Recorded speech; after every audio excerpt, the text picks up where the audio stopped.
Hello and welcome, all of you wonderful pod people listening or watching from around the world. Thanks for being with us and joining the Now We Know Better podcast. My name is Wim Vanderzam, and as usual, I will be moderating today. A tough job, though, keeping this team focused. Today, we'll be working moderately hard to bring you a wide range of insights. Insight or insights? I don't know. I was wondering about that as I was writing it. Anyway. And a few opinions are also coming your way, but they're hard for even us to value. In this segment, with my two pod colleagues, we'll be chatting about the vanishing human race. Absorb that for a second. Also, is sport really dangerous? And I don't mean to the players, I mean to you. Well, we'll find out. What else? Well, we've got the email bag just around the corner because we always love to hear from the loyal listener. And everyone always seems to enjoy our world-renowned point counterpoint segment. My two pod colleagues dueling head-to-head over a current affair topic. Let's see how that plays out between David and Tom today. I think will be a good one. I think you're going to love it. It always is a lot of fun. We will see. And lastly, our prediction segment. Last show, the question was, what will the Feds do to the interest rates at the time upcoming rate decision? Let's find out who was the accurate one with that prediction. But first, we welcome the two other pod members, telecommunication Goliath, Mr. Tom McDonald. Hello, Tommy. Wonderful summer we've been having, at least here on the West Coast. Can't say it's been so great inland. I know that Washington State and certainly inland of BC have been going through a tough time right now. So for posterity's sake, this is, I think 20,000 people evacuated. They're having a tough go of it with fires in the Okanagan area there. So our hearts and thoughts and prayers and love are going to all those people out there that hopefully can get out of this quagmire and unscathed or as close to as possible. Yeah. You feel for them, that's for sure. It's gotta be pretty painful, but just looking from the outside in, it's not a nice thing to see. But also with us today, as usual, Mr. Know-It-All himself and global property management mogul, David Vanderzam. Hello, David. Hey guys. Yeah, Tom, I drove back from the interior last week and experienced what they're going through a little bit. You know, coming down the Coquihalla just before Hope, and you've kind of left the interior climate. Like you can sense when you're getting closer to the West Coast, even the topography changes. And you round about a corner and there is a hillside on fire. Even that close to home. But it was pretty bad in the interior of the province. The smoke was awful. Like it is, I don't know, it can ruin a holiday, even though it's dry. It's certainly not, you don't see a lot of people on the water or doing a lot of activities. I don't think if you have health issues that you want to be out too long in that. And by the way, Wim, it's insights. You have insights. Okay, I was kind of questioning that, but good to know. Thank you very much. Did either of you see the fire cloud? I was looking online images. Yeah, I saw that. Yeah, that was pretty interesting. It was like a cloud, looked like a cloud, but like almost like a Chernobyl cloud, but it looked like a cloud, but it was not quite. So I was wondering, that doesn't look like a cloud, but there was, you know what was interesting about it? It was white too. Like you would think, okay, if it was formed out of I think it was the Boston Bar fire, or the fire just by that, and it looks white, like a thunderhead developing. And I'm thinking, okay, that's formed from ash. Wow. That was interesting to see, actually. Yeah. Yeah, you should look it up. Boston Bar fire cloud. You can look that up. Maybe, Tom, you can show us an image of that. If you can pull it up quickly, might be. Yeah, I'll see if I can pull it up right now. Boston Bar, what was it? A fire cloud. And you could see it from everywhere in Vancouver, actually, which was interesting, all over Vancouver. And I thought Boston Bar, that's quite a ways from Vancouver, actually, is it not, Dave? Yes, it is. You could see it from, I think that White Rock was visible, and then you're going up, that's past Hope, heading towards heading north. up towards Cache Creek and on your way to Prince George. I've seen images of those fire-induced thunder clouds where they, well, if you recall back the big fires in Kelowna years ago when they were getting out of hand, it was actually a self-generated thunderstorm that actually dampened the fire at one point late in the game. Yeah, look at that. There it is. Yeah, that is crazy. Look at that. Yeah, it looks like a great big cloud, but it's no, it's interesting. No, that's just a cloud, isn't it? That's No, backlit by a fire. Not a cloud. It's not a cloud. It's a fire cloud. That is the actual terminology. Fire cloud, Tom. It's a fire cloud. Okay, if you guys say so. All right, we got a big show. We got lots going on. Let's get to it. To start things out, obviously, as usual, we love to hear from you. So let's go directly to the email bag.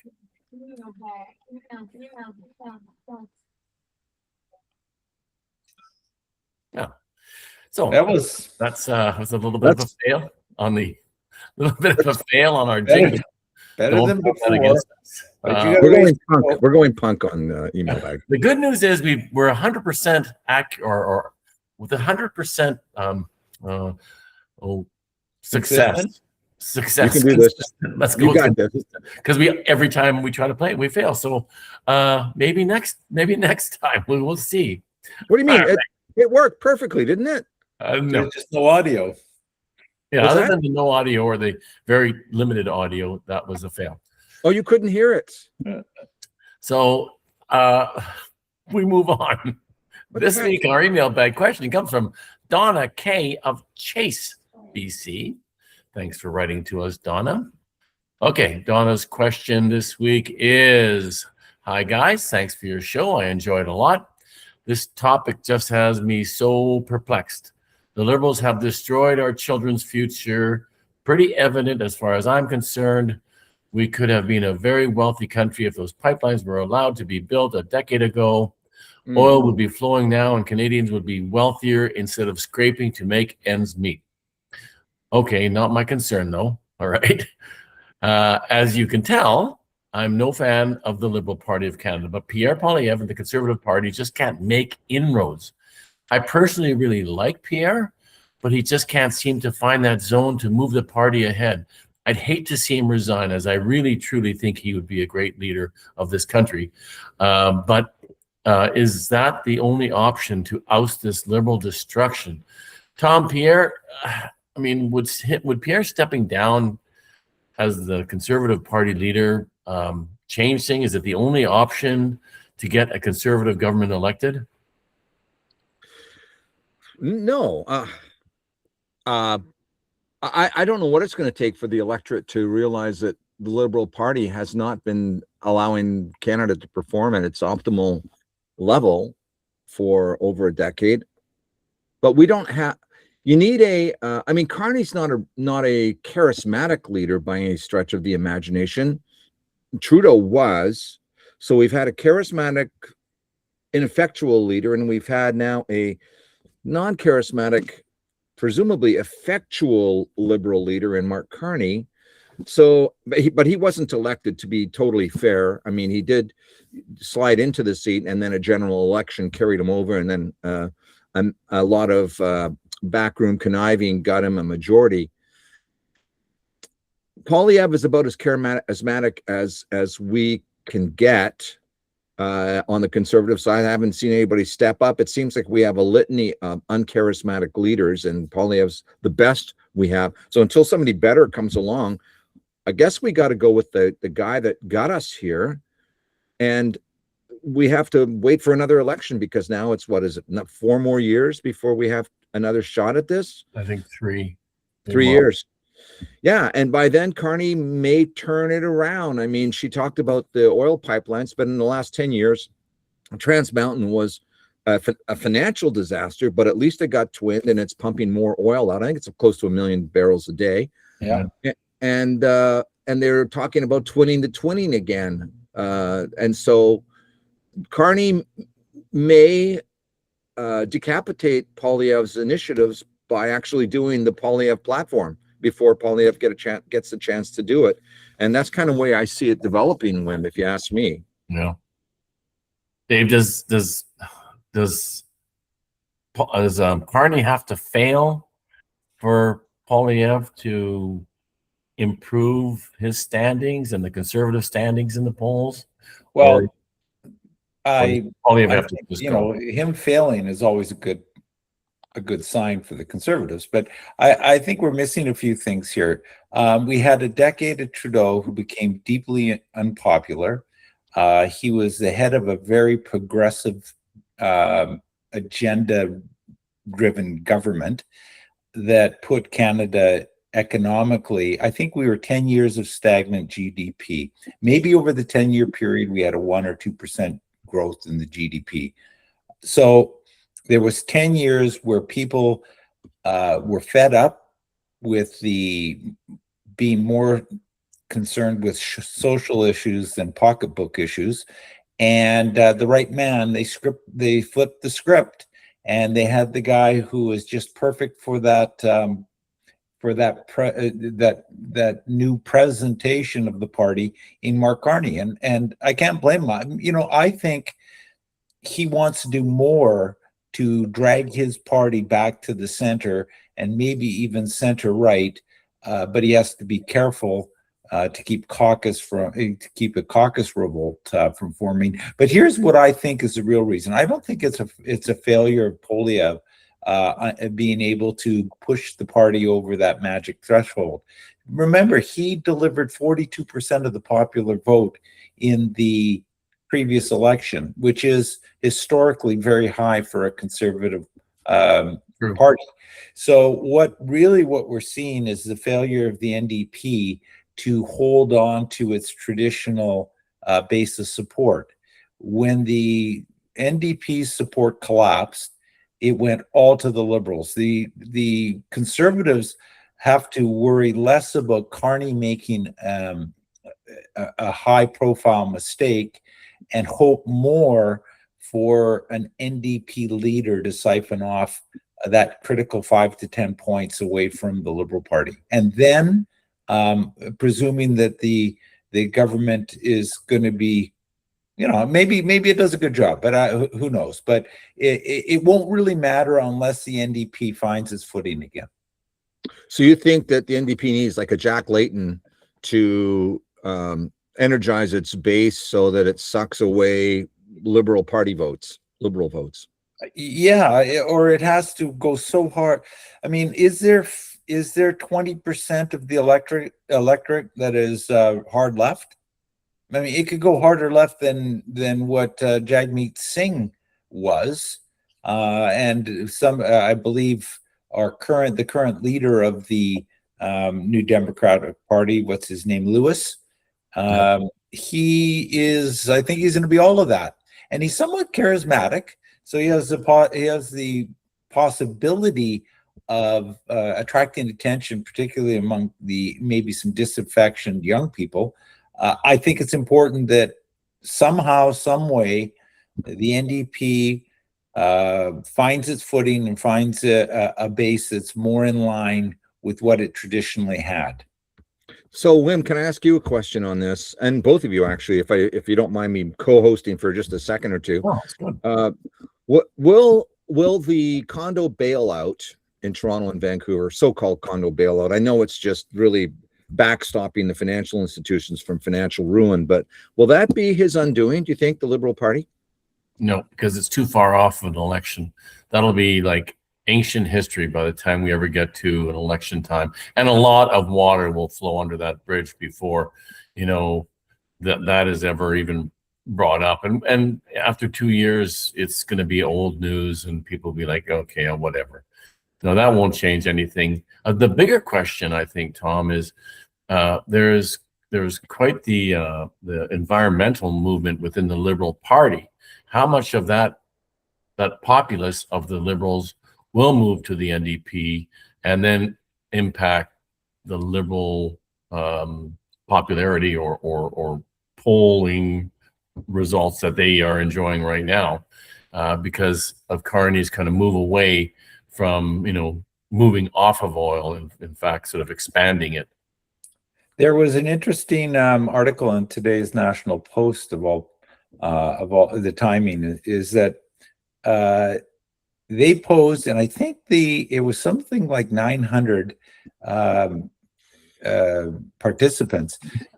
The same question, the same answer with both parties. They were both, let's say, in agreement, maybe a little separated them on implementation, but both the Liberal under Carney and the Conservatives under Poilievre were on the same page. Carney tracked higher on every question in the survey than Poilievre on do you trust him to get it done? Every one. It's quite dramatic. Now, maybe it's a little late for our honeymoon period, but Carney hasn't had to face really any stiff challenges yet. He's been given deadlines that now are maybe a little bit stretched forward. I mean, he's moving a pipeline kind of forward, but it's not there yet. I mean, they're just going to advance it to the major infrastructure portfolio. You know that who was it applied for funding under that program and was denied because I don't think the funding, the proposal wasn't yet in the works. So it was not a Saudi, maybe it was a Qatari initiative. Anyway, they actually were foreign money wanted to come in a company and do a project which fell within the parameters of the major works portfolio and or group of projects, and they were told no money yet. There's no money. Come back later. Yeah, come back. I heard that one as well. Well, that's interesting. So you're saying that are you both saying that Poilievre doesn't have a good platform, or he doesn't have the personality, or he's past the best before shelf date for Canadians? I think he's never been about personality. I think he's more, maybe policy is the wrong word. For many years, he was the attack dog for the Conservative Party.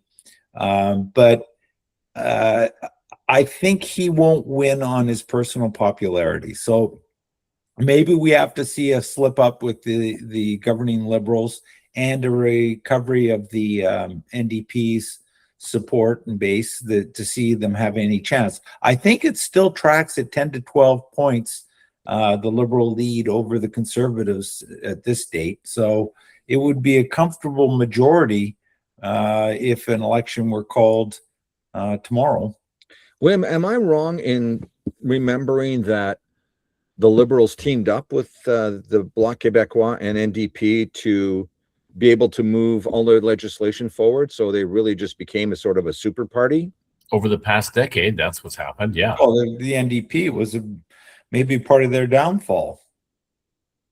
I mean, the Liberals basically stole their platform, so they got that part of their base and had a secure governing majority with the help of the. I don't think the Bloc were on board. I think the Bloc and the Conservatives.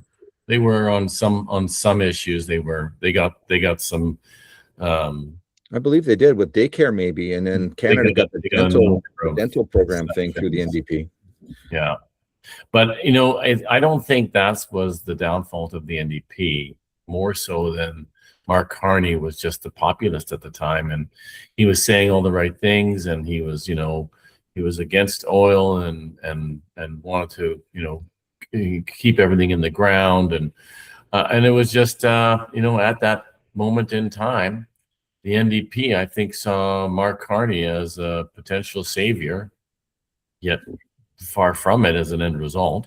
I think that Carney got a little bit lucky with Trump getting in, because they were able to make Poilievre look like a Trump type person, and then they were able to create the straw man or the scarecrow in the field and get electorate. Without the comments from Trump, do you think that would have had a different result? I think the outcome would have been different if, say, Kamala Harris had got in. No, it just say all things remaining equal, but Trump didn't comment or make inflammatory comments, knowing what reaction it would have. I mean, it drove support to the Liberals. Do you think if he just sat down south and didn't comment at all throughout the election process, it would have had any effect if we would have seen a different result? It's hypothetical. Who's to say? I mean, we can explore a million different ideas. That's a tough one, considering that the Liberals are still as popular as they are after the mess that they've got this country. And it still is beyond me. But you know what? People are people. Why are they in support of Carney? Why are they in support of the Liberals? Everyone has their own reason. But are they scared of Poilievre? Maybe that's one of the reasons. But I think there's a lot of different reasons. But yeah, anyway, I guess we should wrap this up. And I thank Donna for the question. That's good. I personally, I would love Poilievre to stay as well. I think he's great. I wish he could get the support to, get towards, being able to combat those Liberals. But we will see. I'm fine with the Liberals staying in. I haven't voted for them, but if they can achieve the outcomes that I would love to see for a more prosperous Canada, I'm good with that.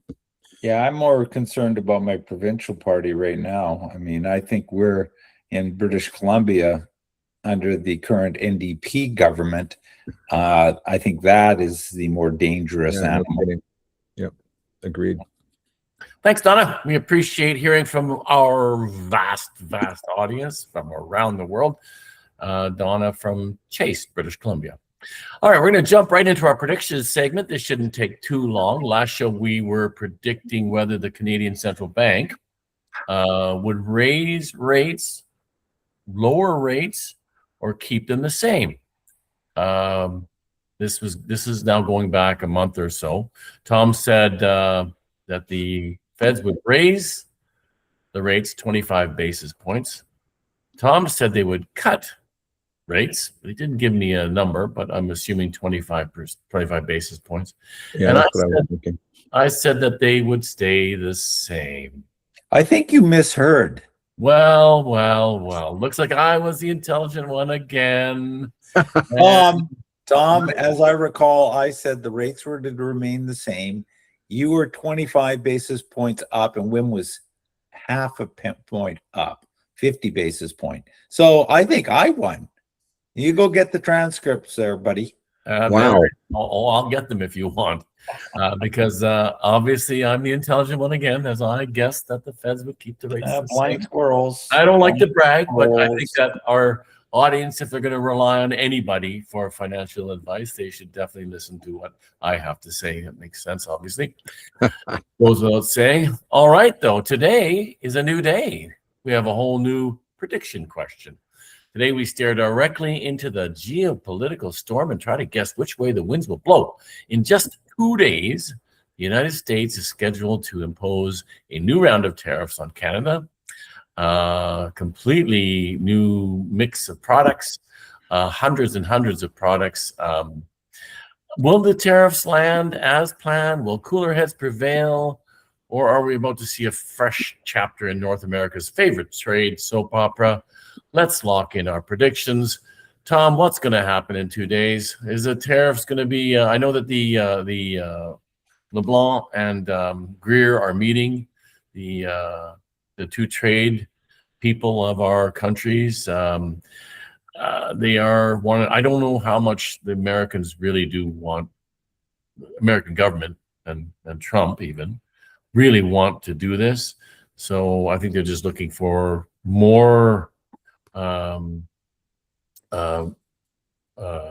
arms down, not elbows up. Yeah, good point. And they just want to sort of keep looking at Canada to concede different items, different segments, and get better deal. Tom, what do you think? Well, I mean, we know Trump tends to threaten and then back down at the last moment. So there's that. There's a high probability that that'll happen. They'll go, well, we got a new deal and everything's good and we're going to carry on. But if Canada screws up one more time, by golly, we're going to get them. But I'll go with that he's going to put something into place. There'll be a different look after this, whatever is supposed to be here. When is it? You said 3 days? 2 more days. Yeah. In 4 days? 2. Yeah. I mean, I'll say that it's going to look different, but I don't know exactly what, and I don't think Trump knows exactly what either. Well, that is, if I was looking at clarity, I would say that is mud. Pretty bad. It's pretty bad. I agree. I would say probably there's going to be a large more tariffs. But are you asking me like what, on apples or on green apples? I mean, I don't know. Well, there's a waft. There's a waft of items. It's Okay. like a bunch of products that you think, okay, really? The hockey sticks is one of them. Yeah, that's a big concern. So here, Wim. I'm going to give you something a little clearer, a little bit more meat on this bone. I don't know what's right down for Tom. I think that the new tariffs come into effect. I think they will probably stay in effect for 2 weeks, but be pulled back in that third or fourth week period. I think there's negotiations on a broader deal that are going under, or that are underway right now. Trump, I think, figures that he can implement the tariffs knowing that most of the businesses have probably got a month or two worth of inventory shipped in to compensate at least short term, so he can do the action, rescind it in 2 weeks to 4 weeks, no damage done, but maybe it motivates a trade deal while it is in effect. So there you go. I'm saying it's coming in. It's going to be in effect for at least 2 weeks, but I think it doesn't last a month. All right. That's clarity, Tom. Yeah, that's clarity. That's clarity. Well, he's going to be wrong because he's so clear. It's better to be vague and be right. Okay, so is there anything let me see. You want to pinpoint yours a little bit more with a little more clarity, Tom? Or Who, me? Yeah. I already said that he's going to assess tariffs on us. All right. Pretty sad. I don't know what else to say. He's going to assess tariffs, and then they're going to come off. Okay, when does the screen do you want a date? When does the screen go blank, Wim? This is embarrassing. So Dave said blank for thousands of our listeners when they turned off the computer. Dave said 10 days. I'll go 11. But no, I didn't say to see. He's not even listening. He said minimum of 2 weeks. All right. Okay. I have to throw in my prediction as well. So I'm in here. The tariffs will not be implemented, but a delay of an additional month for further negotiations. Okay. Because negotiations are going well, he'll extend it. Yeah, Mike, there you go. Very clear. Very clear. Let's read Tom's again. Yeah, read mine. They will assess tariffs on us. And I wrote whoa after that. Exclamation mark. I'll be right. Okay, well, I think I know what our listener thinks of all of our comments. But you know what? You are the listener. You are the audience. You're the viewer. And we want to know what your prediction and thoughts are. So you just have to comment below and tell us what you think. Yeah. Our little mini poly market here. We could do a little poly market. Yeah, that'd be good. Something for the future, not today. But if you've made it this far into the show, congratulations. Either you're thoroughly entertained or you've developed an unusual tolerance for our ramblings. Either way, why not make it official? Become a Now We Know Better insider. Hit that like button. Share this pod. How about, you're supposed to be able to hype it now. And I think that would be great if you could hype it for us. But even better, subscribe. That helps us move forward and expand and do a better job at what we're doing. And maybe give Tom some get Tom some education as to how to put together a good prediction so that the general audience understands. We need cash for that. That we do need cash for. So that would be great. Well, how are we doing on the sponsorship front? Do we have one yet?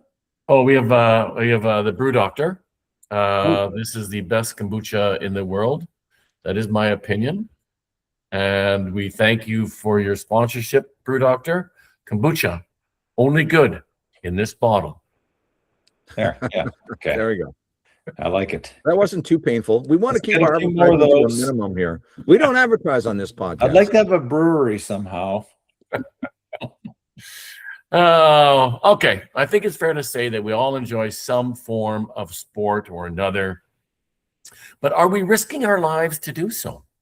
Now, I personally wouldn't think so. But Dave has some intel that would suggest otherwise. Are we dealing with lethal bleachers? I just made that up, and I like it. It's pretty good. But let's get into it. Dave, tell us, why is sport going to hurt us? Well, you're both big sporting fans. I know you watch I know Tom goes to quite a few hockey games. But usually you go to these events and your biggest threat to your well-being is financial. Whether that $20 for a lukewarm beer or the $30 to park 3 kilometers from the stadium is the worst that you're going to endure. But historically speaking, there's some other dangers involved with that game. And you're playing an involuntary game of dodgeball. The ball is a solid rubber puck that is frozen solid, and it's traveling at about, I think they say 110 is what a slap shot or a very hard shot can travel. And you're watching up until recently with no protection except behind the goal, each end with the goal. So, there is risk involved, but what is the level of risk? Well, for hockey, how many people do you think have died watching the professional game? And I'm thinking professional, the NHL game. From my memory, I know of a very sad case of one young girl before they put the netting up behind the goals that did die from a puck to the head. Good for you, Wim. That's the only time after 85 years of operation that a spectator to an NHL game has actually lost their lives. And it was a young girl. I think she was a 13-year-old girl that was struck in the temple, and she died, I think, a couple days after. It was immediate, the response from the National Hockey League. The nets went up, I guess as immediately as it can go up in the stadiums. That's pretty damn good if you think about it. That's a pretty hard object traveling through space at you. Baseball, however, is a different matter, and baseball's done a pretty good job of, up until when media became very prevalent, of hiding the deaths due to fans being hit by either foul balls or, I would think it's primarily foul balls, or even pieces of wood debris from broken bats. Mm-hmm. But 60, I think, what is it? 60, over 60 fans have died watching professional baseball. And that's not an insignificant number. No. And there's one that I thought was really quite interesting. Back in 1923, a fellow by the name of Clarence Stagemeyer was attending a game in Baltimore, and a foul ball was sent into the fans in bleachers where he was sitting, and he caught the ball. He caught it. He was all excited. He had the ball. He sat down and had a massive heart attack. Right there and then. He was still holding the ball after he died. It was a lethal death grip. I wonder how many are like, because they serve a lot of beer at those games. I wonder how many people just, young men drank too much and then fell over the bleachers or something and then hit their head. Or fall to their death. You're going to have lots of deaths on that. We'd be looking at hundreds, I'm sure. But and you don't think if something happens, let's say, you go to the hockey game with your wife or your baseball game, and God forbid she gets hit and she's killed. You think, I'm going to miss her, but I'm going to sue. I'm going to get something out of this. Well, yeah, no, ain't going to work.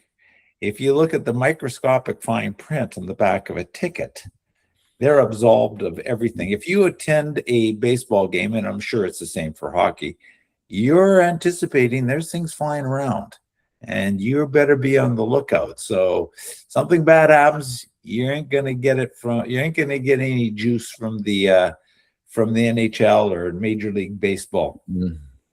But here's one. How about golf? Do they have venereal disease as on the ticket? Because if you're going to look for something, you're going to find something. If they missed something, that's your opportunity. There you go. Well, that's when the players meet the fans afterwards. I think it's the worst problem in basketball. But what about golf? Like, you think about it, golf. Everybody has such faith in whomever's standing on that tee box. They're all lined down the fairway, leaning in. I tell you, I look at that sometimes. I think, you people are stupid. I couldn't actually get a statistic on how many people have been killed, but plenty of fans have been injured. But I couldn't find an actual fatality. So, but this is all ball and puck and these hitting something kind of sports. There's something far deadlier than that, and that's motorsports. Mm-hmm. You want to talk about wiping a good chunk of your fan base out at one time.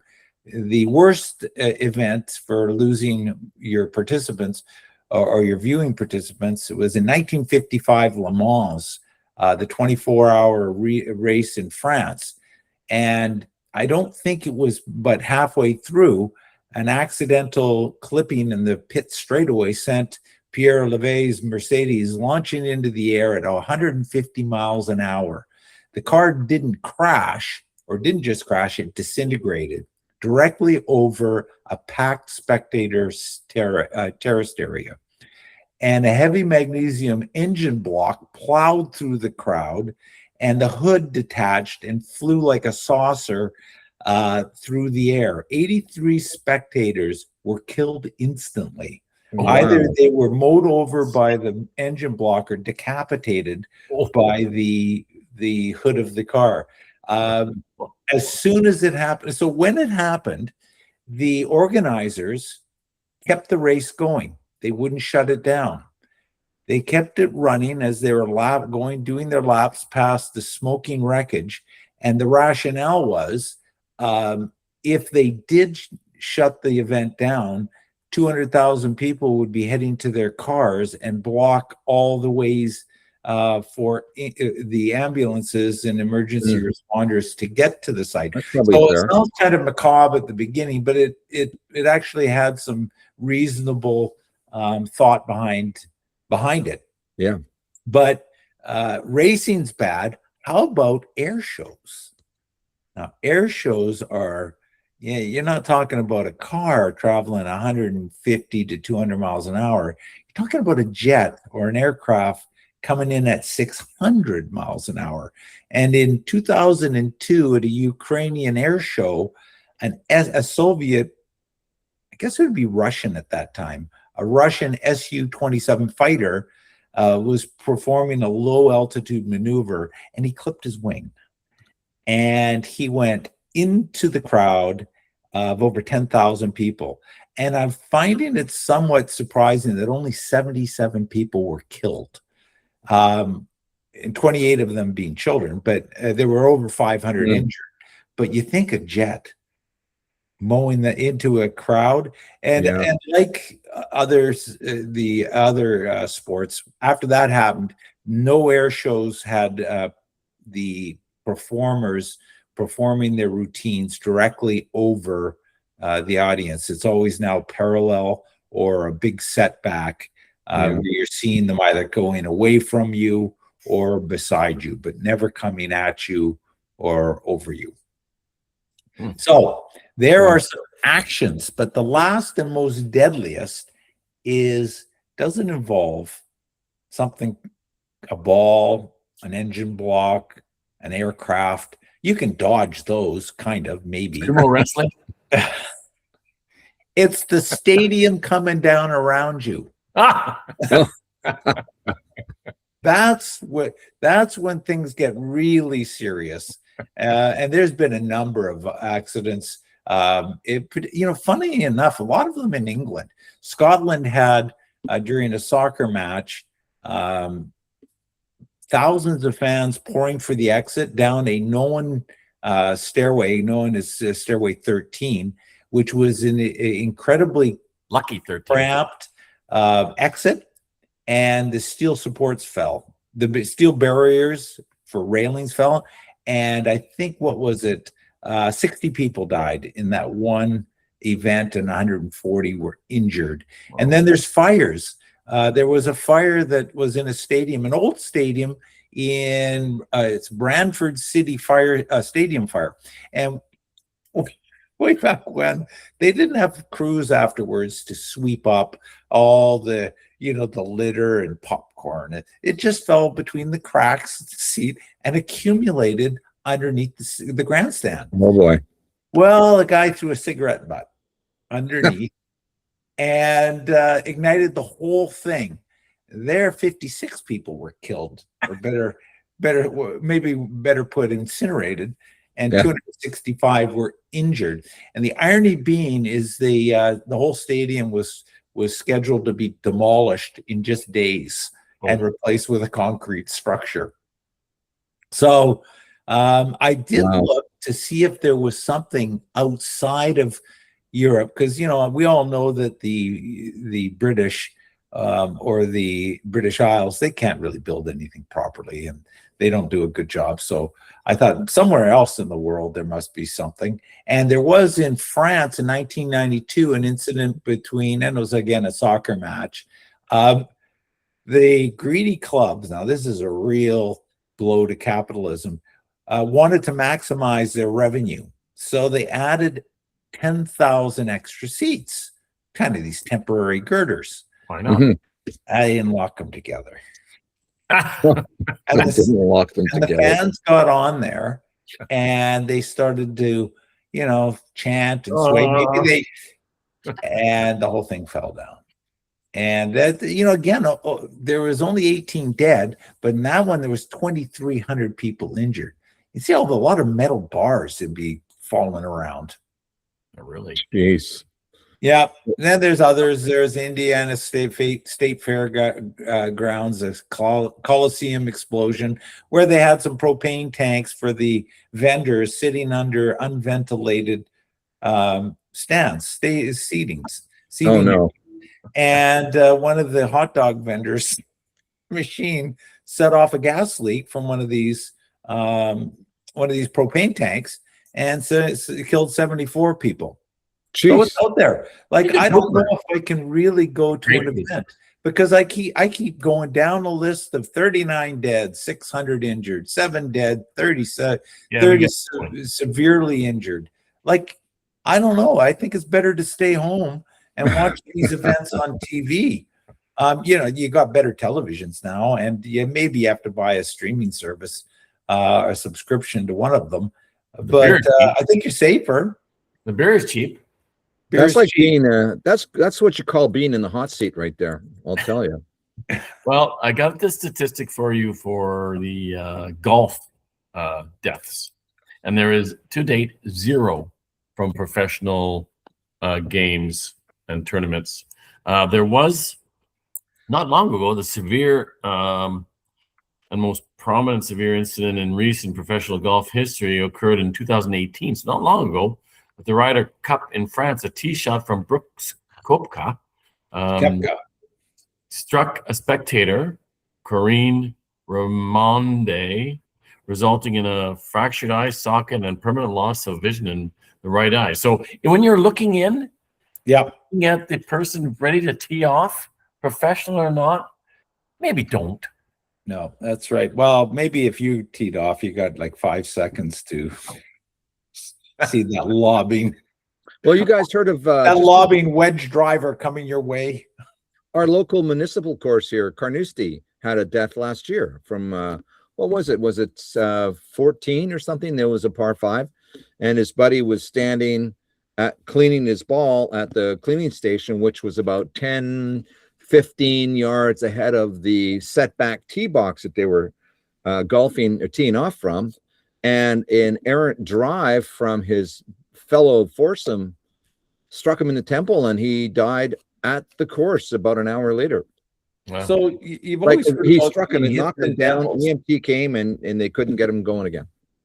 Yeah, I've always thought about being hit in the temple on it with a golf ball, and I don't think it's ever happened. But you are now confirming it has happened. Yeah, right here at Carnoustie. Dangerous. Crazy enough. Luckily, Well, when thank you, golf, David. we drink beer, and you're we're scared. we're kind of sheltered from that, right? It hits us. We There's nothing there anyway. some Very mosquito bite. If you scared enough people away from going to sports events, I think every team owner is like, That's right. And so much for sponsors to any. Well, you know what? Become our sports teams. sponsor, and we'll do a whole different episode. Staying at home is dangerous. Alcoholism, you get into conflicts with the better half. Like, there's a whole segment I could do on that. It's true. Get out to sports games, especially brought to you by. All right. Well, you went your 15 minutes and more. So you are kind of slowly picking it up a notch, but Good. Yes. Tom, you're down to 10. You ought to put us back on time. yeah, put us back on time. All right, Tom, let's open up a conversation that's been creeping into headlines everywhere. The slow disappearance of the human race. Not in a sci-fi way. It's in the real world. I understand that. Demographic trend kind of way. How about that? From declining birth rates to aging population, something fundamental is shifting. So what's actually happening and why does it matter? That's a bigger question, I think. Let's talk about it, Tom. Yeah, I didn't see this one coming when I was, no pun intended, when I was starting to research this. But apparently the human race is vanishing, and it has been vanishing for a while. Most of our lives, the great population debate was about too many people. You guys remember, because you're all old enough now to remember when they were worried about the human race just taking over. There'd be billions and billions of us, and we would all die of lack of food and lack of clean water. That was what was going to kill us off, because there'd be just too many of us. In 1950, Earth was approximately 2.5 billion human beings strong. Today, more than 8 billion. We were warned about overcrowding, food shortages, pollution, and a planet unable to support an unendingly expanding population. However, what's happening is the opposite right now. The human race is gradually losing both its biological ability to recreate and its economic and social willingness to reproduce. A major study estimates the average sperm concentration. This is where we get into the little guys. Declined by more than 50% between 1973 and 2018. And at the same time, women and couples throughout the world are having fewer children, or having them later, or just not having them at all. Canada, for instance, where we are now, our fertility rate has fallen to just 1.25 children per woman. And the replacement level, scientists have determined is, you guys want to guess? Either one of you, give me a replacement level amount we have to have. 2.1. 2.1 is 2.25. Yeah, 2.1 is the answer. That's at least what the scientists say. Korea has been as low as 0.72, and America is also I think they're at 1.8 or so. So they're losing the race as well to replace themselves. It's going to take a while, several more decades of building, and then it's going to peak, and then it's going to drop down. Dave and I were just talking before the show. We'll get up to about 11 billion, and then it'll slowly decline. And if we don't change something, which of course we will, because that's human technology at its finest, it will eventually contract to less than 2 billion people. I can't see that happening. But what I'm really concerned about, and I want to bring to people's attention, is why are sperm counts collapsing? I mean, never mind that there's social economic reasons why women don't want to have kids. Number one, the biggest one, I think, is the pill that has essentially stopped fertility at the uterus, basically, where the sperm gets in, but there's nothing there to work with. And that has caused women to be able to stay in the job market longer. And conspiracy theorists would say that's exactly what they want. However, I mean, that's a choice women are making, and the pill has helped them make that choice a lot more strongly, resulting in fewer children, much fewer children as well. And then they're continuing on to education during their very most fertile years. They're going into post-secondary education where they could be having babies. They're having graduate studies and doctorate degrees. And then they're having careers after that, which delays those that even want children. What's interesting about the sperm count, though, is it's dropped by, since 73, dropped by 51% on average. And this is all over the world. It doesn't talk about this in the research, but I will talk about this in just a moment. Total sperm count down by 62%. And it's happening not just in North America, Europe, and Australia, but in other places. The only one that's, I think, above replacement value is Africa. And even they are starting to fall as well. Why are male fertility traits falling, and how? It's not just that they're dropping, but what they call motility, the ability of a sperm to move around, which is very important, is gone or dropping. The shape of the sperm, the semen volume, the DNA quality is going down, hormonal health, the fertility and age of the female partner, and the timing of frequency of intercourse. All those things have changed over time. And while a man with a low sperm count can still father a child, all these other factors contribute to the lower fertility rates overall of the human population. And 1 in 6 people are experiencing infertility during their lifetime. It's getting larger than that. As a matter of fact, IBF, I think, is it IBF? IVF, what's it? Fertility? In vitro fertility, yeah, where they mix the sperm and egg and then replant that back in the mother from a petri dish, is a big deal these days. A lot of people are spending time. As a matter of fact, Alexandra Ocasio-Cortez is just throwing in her hat to Freudian slip there, to be a presidential candidate for 2028 for the Democrats. And she's freezing her egg. She did the egg freezing hormone injections on Instagram. She did it live on Instagram, and she's freezing her eggs so she can go and run for president.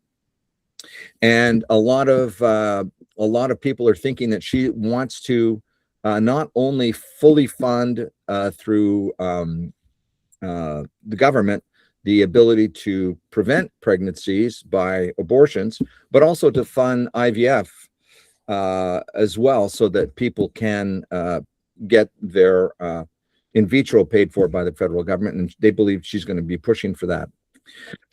And you're seeing that that's climbing substantially lately because of the fertility issues. Some of the problems is that men are getting fatter and they're not as healthy. That's one of the things. Smoking and recreational drugs like marijuana and vaping seem to be contributing.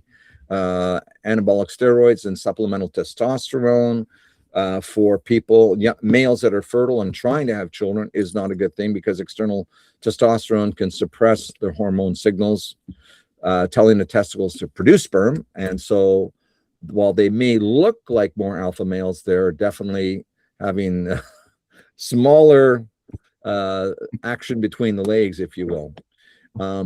Another thing that's interesting is the heat. Sperm needs to be cooler to be able to produce sperm. We're clothing ourselves more. Maybe we're using hot tubs more, and the ordinary clothing and cell phone use may be causing a problem. Laptops on the lap of men are heating up sperm and basically cooking them. So there's a problem there. The longer you delay fatherhood, the more chance there is for genetic degradation, if you will. And because of that, you'd be producing kids that might be more autistic, and as we know, they've gone from 1 in 150 to 1 in 30 lately, autism diagnoses. This action is still out as to whether that's because an actual growing number of children are autistic, or whether they're just broadening the diagnosis broadband and capturing more diagnoses for economic reasons or whatever other reasons, maybe scientific reasons as well. So there's a lot of things that are causing a problem with what we call spermageddon. In other words, the reduction of sperm. How are we going to do this? How are we going to fix this? Another thing that they didn't mention in my research was that, and Dave touched on this actually multiple podcasts ago, and that's microplastics. They're finding microplastics in virtually everything now, including testicles, and they're thinking that that's somehow impairing the ability of sperm to reproduce accurately, efficiently, and in sufficient quantities as well. I don't know how we're going to fix microplastics. The projections are that 76% of countries will be below replacement fertility by 2050. 97% of countries will be below replacement by 2100. These are projections that science can probably somehow correct. The age of mothers. How much, guys, want to guess how old the age of average mothers are now in Canada? Let's just be fair. Okay. Say in 1976. So what is it now? What was it in 76? Give me a couple of numbers so we can work with.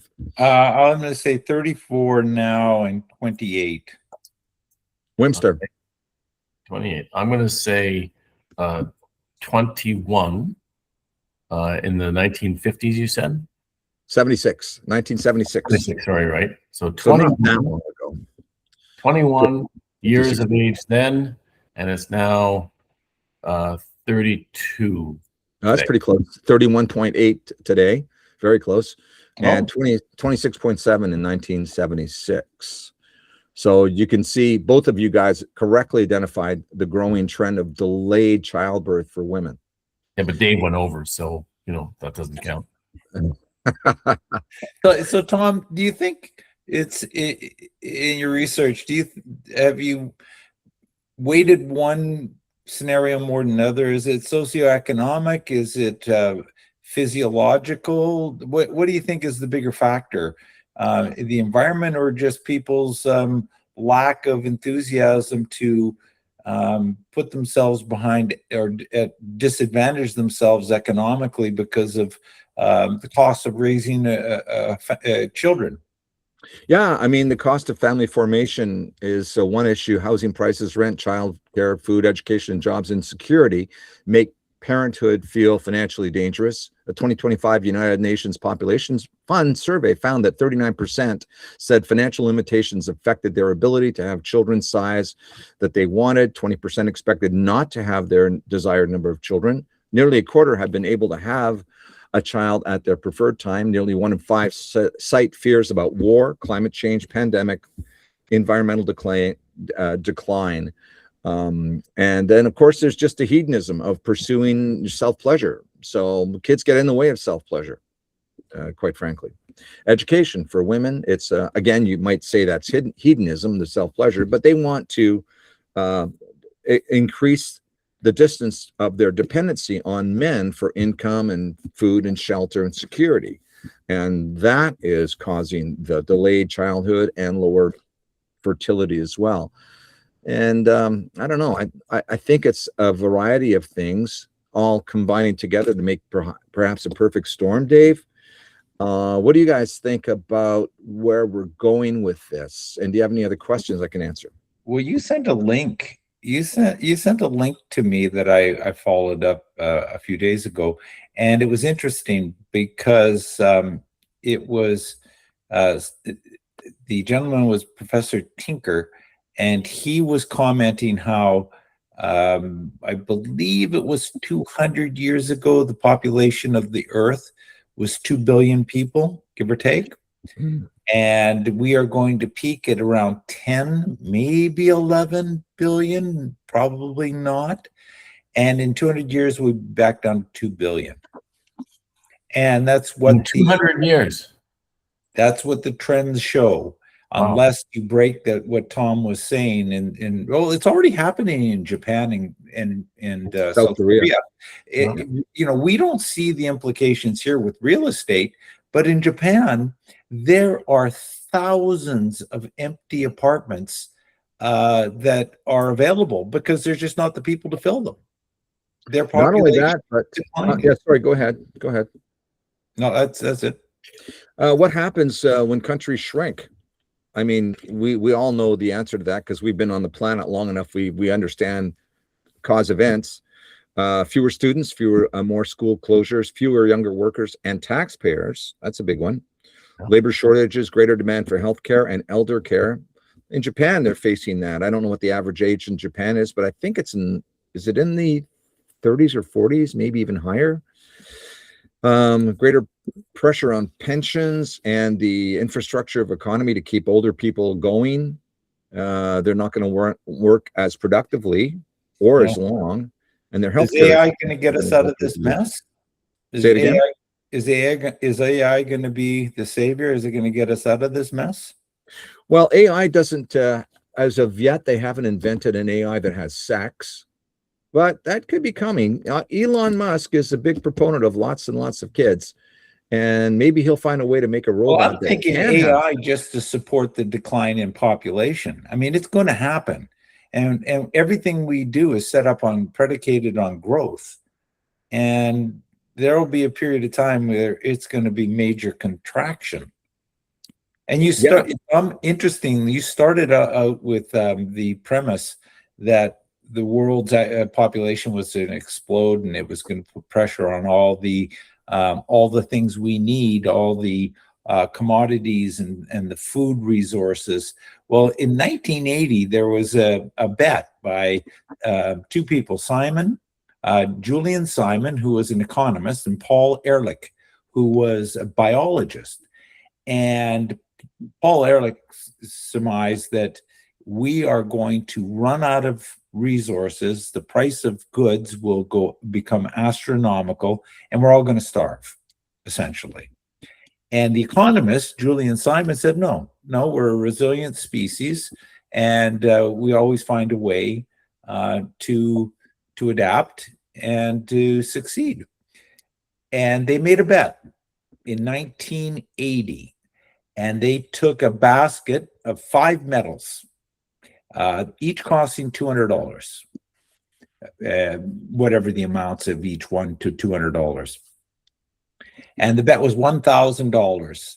And by 1990, there was a 10-year period, and the economist says that they'll be the same or less in value. And by 1980, that adjusted basket of goods had gone from $1,000 to $576. So and every time they run the scenario that we're going to run out of resources, or the human population is going to put so much pressure that we're all going to face Armageddon, doesn't happen. We're a smart species. We find a way around it. We'll figure a way out of this for sure. Yeah. But there could be some work to do for sure. I was just when I was in Greece, we were talking to a young lady that was working in a restaurant, and she said she wanted to come to Canada, like a lot of people want to come to North America because of the opportunity. But I said, do you have any kids? And she said, no, we're not going to probably have kids. I said, why not? She said, because we can't rent an apartment large enough to have a family. Oh. And that was her comment. Well, what has happened in other regions, countries, Tom, where governments are incentivizing couples to have children? Not working as well as Hungary would have wanted. They do talk about their natural citizens, rewarding them for having a family of Hungarian citizens. So they're trying to keep the Hungarian citizenship as pure as they can. Not saying race, I'm just saying citizenship. And or Viktor Orban was voted out just recently, and he was the one that put that into place, where if you had a couple of kids, enough kids, you would get an SUV or a family car from the government.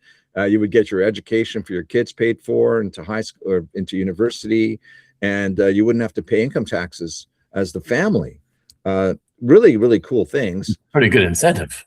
Pretty good incentive, and I think that other countries are going to have to look at stuff like that, rather than immigration or bringing in completely different cultures and values that don't assimilate or don't align properly the way you'd hope to, even after a generation or two, and just taking the citizenry and trying to incentivize them by allowing them more incentives like affordable family-sized housing, reliable daycare, perhaps paid leave for both parents, greater employment security, maybe paying them cash, maybe earlier education about reproductive aging, things like that. And then also the biological and medical improvements so that fertility can be restored again, some way that is not currently viable or even discovered, but will be in the near future. I don't think they reverse the trend, but I don't think they're still above replacement. No, I don't think they are. I mean, I'd have to check that out to see, but at least they're trying. And, that's, I mean, it harkens back to the dystopian time of Nazi Germany, where they were trying to purify the race, and have more Germans having more kids. But I think they were doing it for a different reason. Doesn't mean that the reason of having government incentives to have more children is necessarily an evil thing. I just think that back then they were doing it for perhaps an evil reason. Yeah. But I think, and maybe that scared people away, almost like nuclear technology today. People are afraid because of the atomic bomb, where we really do need energy from nuclear technology. It's probably going to be the same thing with countries. They're going to have to incentivize people in different ways, again, to increase the population. Yeah, interesting. All right. Well, I don't think there's a end result to this conversation, but I think it's really interesting to know. I hope you've enjoyed it out there. If you have any questions for any of us based on that, but particularly Tom and his topic or Dave and his topic, make sure you comment down below and we'll see what we can do about it. Tom, anything else? Yeah, just to wind up, I mean, I would encourage all women out there that are that know people that are of fertile age or they're of fertile age, really work hard at having kids. I mean, I hate to put the planet's survival on your shoulders, but have kids, have children, have lots of kids. Try to have 3, maybe go for more. Good luck. We're counting on you. I did my job. I had 4 children, so you did. Yeah, can't complain there. All right, thank you, Tommy. Appreciate that. Right now, though, oh yeah, it's that moment. That's the drum roll. That's our sound effects department. Really doing a good job. Yeah, we need to get our post-production mojo back. We do. Well, ladies and gentlemen, it is the sacred moment in the show where we unleash point counterpoint. And here's how it works. I secretly decide a topic.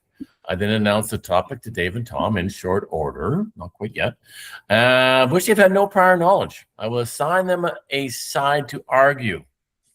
They must totally be against.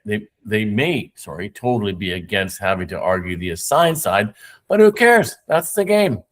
Best of all, I get to play judge and jury, deciding who argued their side better. Whether I agree with them or not doesn't matter, which is kind of perfect because sometimes it's fun just to see grown adults whine. But here we are now, and here is the topic. Are you two ready? Oh, yeah. Ready? All right. All right, Dave, Tom, pull out that credit card, as today's point counterpoint is a financial risk. Should tipping in restaurants or anywhere for that matter be abolished? I'll repeat that. Should tipping in restaurants or anywhere for that matter be abolished? Now, Dave, your wallet seems to only open to periodically allow the moths out. So you get to argue you get to argue against abolishing tips. Against. I I know. This should Oh, this should prove to very be nice. should be a difficult assignment for you. They'll have no idea what to Counterintuitive. do with that You one. don't want tips abolished. You want the tipping situation to remain. Tom, Me? Okay. you Oh. get this. No, Tom, you get to spoil those servers and want tipping to remain in place. Wait, I just messed something up there. Well, you did mess it up a little bit. Yeah. Yes, sorry. No tip for you, Wim. Yeah, you are against abolishing tips, Dave. And Tom, you want to. I'm for abolishing tips. You want to abolish tips. You don't want to see tips anywhere as part of our society anymore. You're against. I'm against tipping. You're against tipping. Got it. Okay, and Dave is all for tipping. Like, let the milk and honey flow. That's right. All right. Let's keep it civil, keep it clever, and keep it clean. This is a family show. Let's start with you, Dave. Tom went last time. So what have you got to say? Well, particularly if you frequent the same restaurant on a regular basis, do you really want to become known as a bad tipper? I'm not so sure I do. I would want to be known as a bad tipper, because when that food comes to my table, I want to know that it hasn't been adulterated in or altered in any way, shape, or form. So, if they know that I'm a good tipper, they're going to give me the highest quality service and unaltered food. So that's number one. And, tipping provides a higher level of income for those people that are working front of house. So, the person that's serving me is able to afford their rent and maybe enjoy some of the better things in life. And I think if that's the situation, they're going to be better at serving me and presenting their restaurant with the kind of image and customer relations that they'd be looking for. Now, I know this is probably not, I can't back it up and it falls apart on the back end, but, it keeps prices on the menus down. If the food service provider, the restaurant, had to factor in a wage that is 40-50% more than the base, and it's typically, what are they, the minimum wage rate that they're guaranteed. Well, if it's 50% above that and no one's tipping, that's going to go right onto the menu. And that's going to shy a lot of people away when you see the price of a pizza is $45, and you're thinking, no, I think I'll do my own. So yeah, no, I think that it's good for the business of the restaurant, not in even a greedy sense, because if they had to present the actual cost of what you're going to be paying when you're exiting, which is kind of, sneaky, but you'd have less people coming in. So I think that a well-paid industry also reduces the staff requirements for restaurants. They're more efficient. They're more engaged. The output per server, and, they split their tips. So a certain percentage of it goes to the other people working in the restaurant, whether it's the bartender behind the bar or the busser. They are getting some of that in the form of a percentage to themselves. So everybody is motivated to do a better job. So eventually, I think that it raises the standards for the industry as a whole. Well, I don't know. I don't know whether that is your stance, your belief or not, but I'm going to say that was a very good argument. And I think Tom is up against a very solid overall platform that Dave presented there. So Tom, let's hear what you have to say.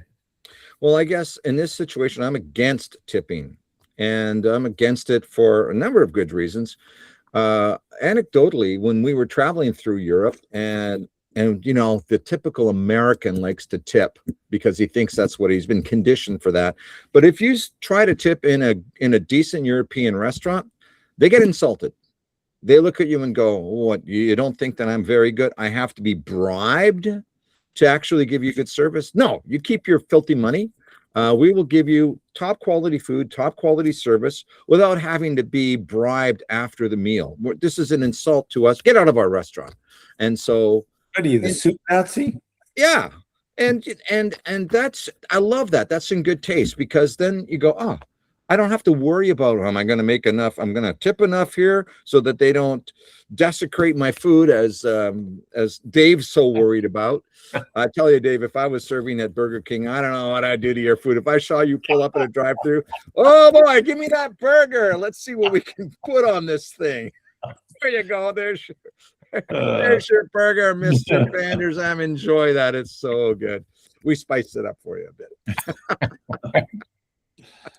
And you know what? The other thing is subsidization of businesses. So it's a little frustrating that I go into a food establishment and I'm paying $21 for that flipping hamburger, and then I'm expected to put another 18% on top of that because the service was mediocre, or maybe they just handed me like the burger, and you go, okay, well, you did your job.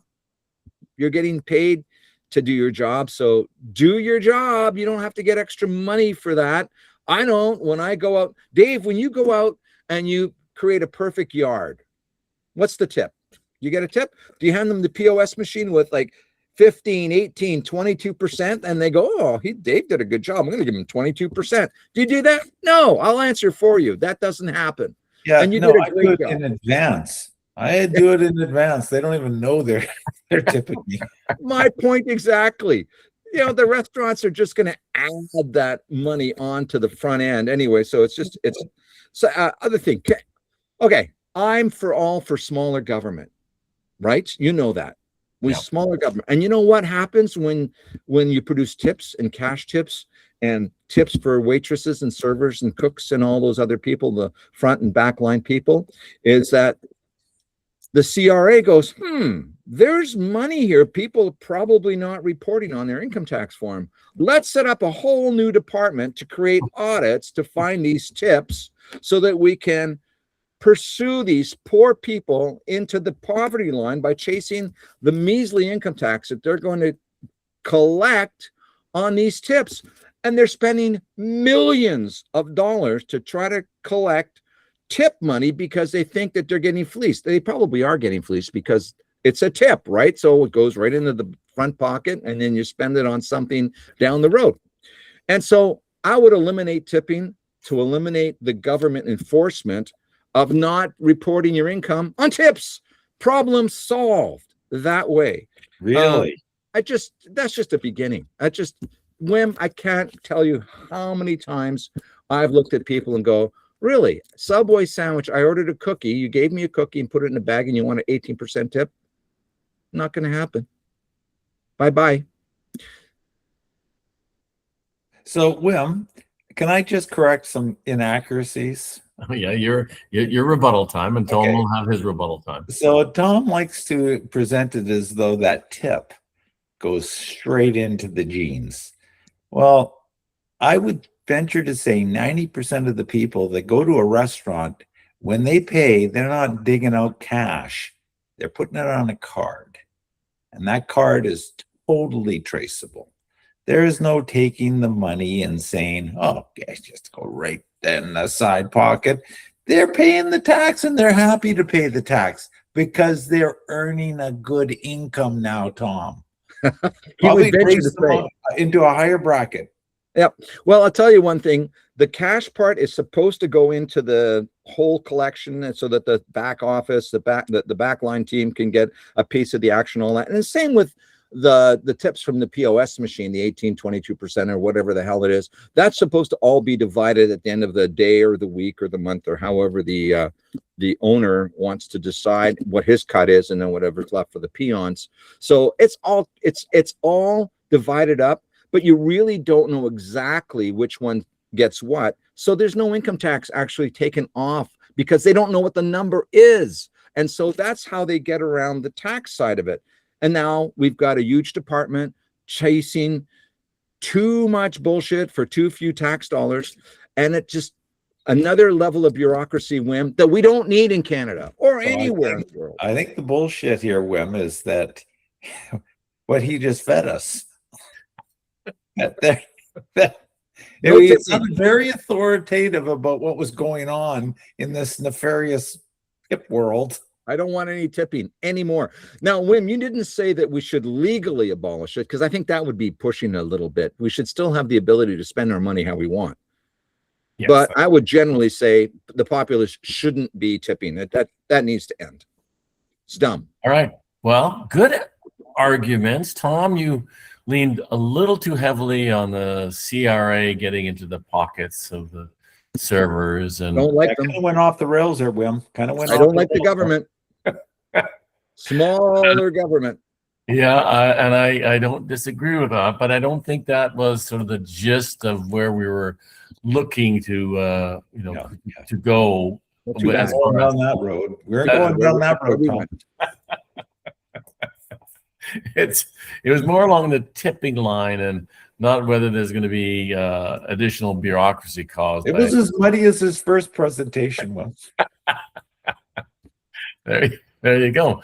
So when you buy a new car, do you pay tips? Do you pay the guy a tip? No. Okay, it's over, Tom. It's over. It's judgment time. I sense that I'm not winning this one, so I'm just throwing some lifelines out there. Yeah, unfortunately, Tom, this one goes to Dave. Good arguments. It was That's like 4 in a row, Wim. No, I don't think so. No, I don't think so. Feels like it. And I think you had some good arguments, and it was directly related to the tipping and the benefit. Don't give me that smug look, you piece of. You won, okay, Dave? Just be happy. Winner, chicken Tom, I'm sorry. You didn't quite argue your way out of that wet paper bag. Yeah, go throw yourself into that fireplace. No tip for you, Wim, as far as I'm concerned. Comment below if you think that Tom made a better argument. I mean, this is just my opinion. Remember that. So we'd like to hear what your thoughts are. Comment below. Why not? All right. Well, any last comments, boys, in general? No, heading to Alberta. Hope you guys have a good golf game on Friday. Interesting. The whole province of British Columbia is burning down, and you can't get a dry day in Alberta. It's nothing but rain. Oh, really? Yeah. Go figure. Well, it's good. At least they'll have some forest left then. No, I think that's it. I think we covered everything. Good. That was a good show. Well done. It's all been covered. I think you gave some great information and some interesting topics. We hope you enjoyed it out there. So thanks for listening and watching.